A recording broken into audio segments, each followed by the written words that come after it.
Hello everybody. In my last video, I showed you different types of connective tissue and the muscle tissue. Uh, in this video, I'm going to show you different types of epithelial tissue and a neural tissue. Epithelial tissue could be different types, and we classify the epithelial tissue based on the shape of the cells and the number of the layers. So those are two important things to classify the epithelial tissue. So first I'll show you the simple squamous. This epithelial tissue is called the simple squamous type epithelial tissue. This is the wall of an alveolus. Inside the lung, you have many tiny air balls. Those are called alveoli or alveoli, plural. Single one is alveolus. So these are alveoli, and the wall of the alveolus is formed by a single layer of flat cells. The term squamous came from the scale of fish. So flat, thin. So you can see, if you see this wall of the alveolus, it is formed by a number of cells, squamous or flat cells. They join like, your necklace side by side. And since it is a single layer of flat squamous cells, it is called simple squamous. Simple indicates a single layer. And this wall is very thin, so the air, oxygen and carbon dioxide can easily pass, and gas exchange can occur easily. Okay, so simple squamous. This is showing the simple cuboidal. So simple cuboidal, if you look carefully, these are the cross sections of many tube-like ducts. These ducts are present inside the glands and also in the kidney. Inside the kidney, you have tube or duct, and also inside the gland. Now, if I just only see one tube here, you see this one, and in the wall, you see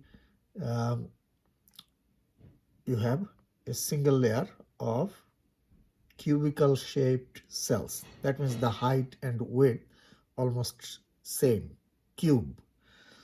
If you look carefully here, let me show you one cell which has clear boundary here. If you see this one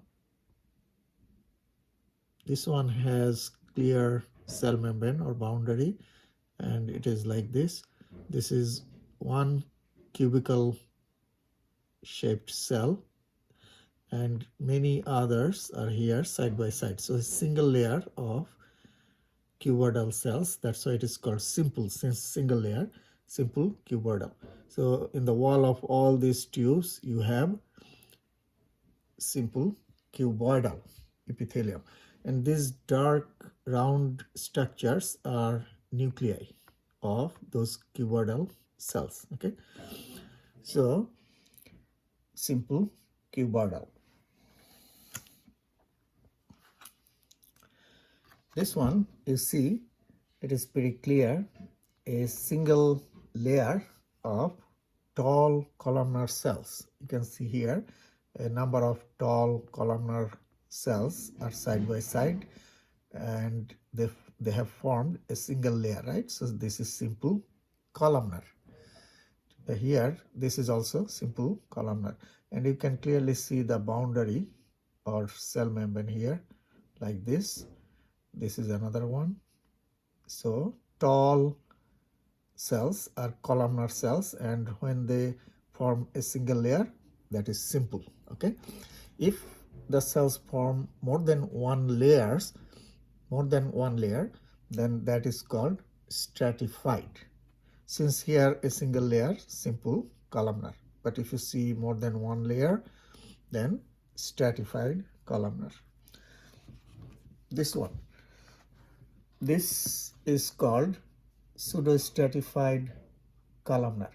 One thing you will notice here is these cells are columnar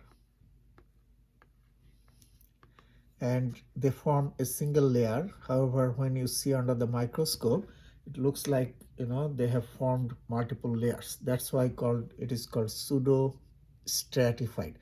Pseudo means false, stratified, multiple layers. Okay, since it is only one layer but looks like multiple layer, that's why it is called pseudo stratified columnar, tall columnar cells. And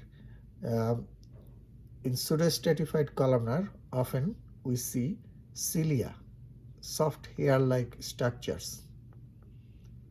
So you see here, these are called cilia. And this type of epithelial tissue you will find inside the respiratory tract, also in the uterine tube or fallopian tube in female reproductive system, also in the urethra.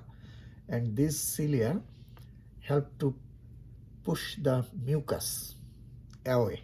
So work like broom. They always beat like this and push the mucus away. So where the secretion of mucus occurs, you will find pseudo-stratified columnar because it has cilia. For example, upper respiratory tract, trachea, okay, inside the primary bronchi, as well as I mentioned inside the uterine tube and urethra. Okay, this type of epithelial tissue is called transitional.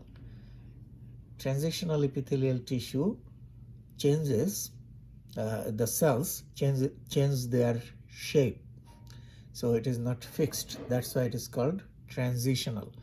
And you will find transitional epithelium inside the urinary bladder, where the urine is located. Why in the urinary bladder you have transitional? Because transitional doesn't let the fluid pass through it. Okay, so the fluid, urine, cannot get back into the body from the bladder. That's why in the inner lining of the urinary bladder, as well as ureter, right? Ureter carries the urine from the kidney to the bladder. So inside the ureter, the tube, you have also transitional epithelium. Okay, and they can these cells can get flat when the pressure increases, so can absorb the pressure. So two important functions. One is, since urinary bladder gets big and small, changes its shape, so these cells can also change their shapes and can absorb the pressure, as well as they prevent the urine pass through it, so urine cannot get back into the body. Okay, this one is stratified columnar. You see tall columnar cells side by side, but there is another layer here. So one layer, two layer, at least you have two layers here, right? So if you see more than one layer, that is stratified. If you see only a single layer, that is simple. Let me go back to this one. You see here, this one only one layer, but this one has two layers. So this is a stratified columnar. This is a single layer here. This is another single layer, of course, but they are not together. Simple columnar. And this one has one layer here, another layer here. So stratified columnar. Okay. So those are few different types of epithelial tissue and the locations where you will find them. Now, this is a neural tissue. Okay, neural tissue is found in the brain, spinal cord, and in those structures. And if you see the neural tissue under the microscope, it looks like this. These are the main neural tissue cells. These are called the neurons. Probably you have heard the name neuron.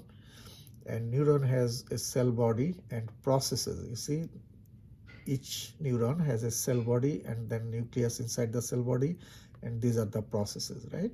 So the processes, there are two types of processes. This is the cell body again, nucleus inside, and this single process that sticks out from one side of the cell body, this is called the axon.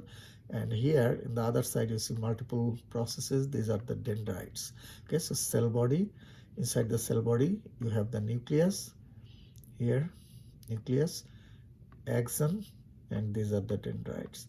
And also you can see, if you look very carefully, you can see many tiny structures, a little bit darker everywhere. These are the nuclei of neuroglial cells. Neuroglial cells are supporting cells of the neural tissue. So main cells are these big cells. These are the neurons. They have the processes, right? And these tiny dots, these are the nuclei of supporting cells. Supporting cells are called the neuroglia or neuroglial cells. Okay. Again, I have already mentioned that neural tissue is found inside the nervous system, inside the brain and the spinal cord. You'll see the neural tissue. Okay, so the main function is electrical signal transmission and generation of electrical signal. So those are the tissues that you need to know in this part. Different types of epithelial tissue and the neural tissue. Okay.